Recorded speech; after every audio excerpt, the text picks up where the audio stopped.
All right, so I have with me the Nicehck Rockies and the Ziigaat Odyssey 2 Hangout Edition.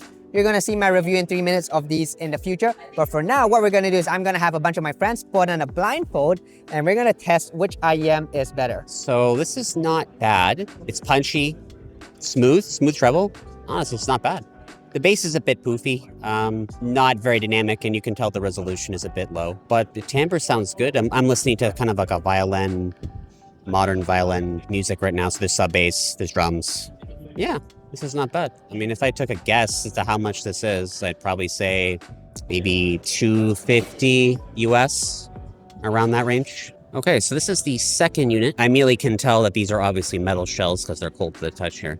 Fits good, same track, a violin. Okay, so it's a mid-range is a bit more recessed. Mid-range resolution is a bit higher than the previous one. This one does have a bit poofier bass impact. It's a warmer set. Treble is a bit more recessed than the previous one. This is more of a more neutral set compared to the previous one I listened to. Hard to say. I would say personally, I prefer the previous set to my ears from a tonal perspective. It's just more to my taste. But they're pretty close. Like if you had to A/B these two together, it would mostly come down to tonal preferences as to whether you like either of these or not.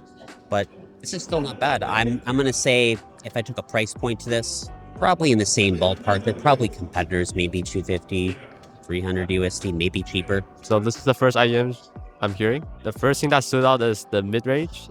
It's pretty forward, very clear. Treble is pretty bright, very transient and sharp. Bass is tight. Sounds a bit neutral. Doesn't sound very V-shaped. Yeah, I quite like them. So this is the second IEM I'm hearing.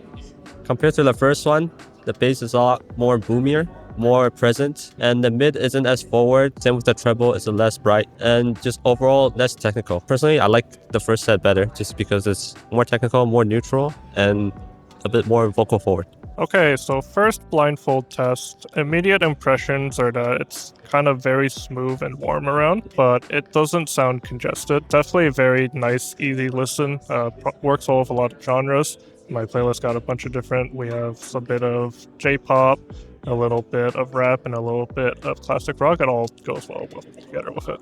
So this is the second unit that I'm listening to right now. I think compared to the first one, treble is a bit more crisp, it's a little bit more splashy. It gives like this kind of fake sense of air where the tone's not entirely correct. The first one I feel is a lot smoother. It's definitely a little bit warmer, but it's kind of more brought together. Bass is a bit tighter, it extends a bit deeper. And the treble is not as splashy, but it works well with the upper mids to give you some of that air and some of that imaging. So that's kind of my opinion.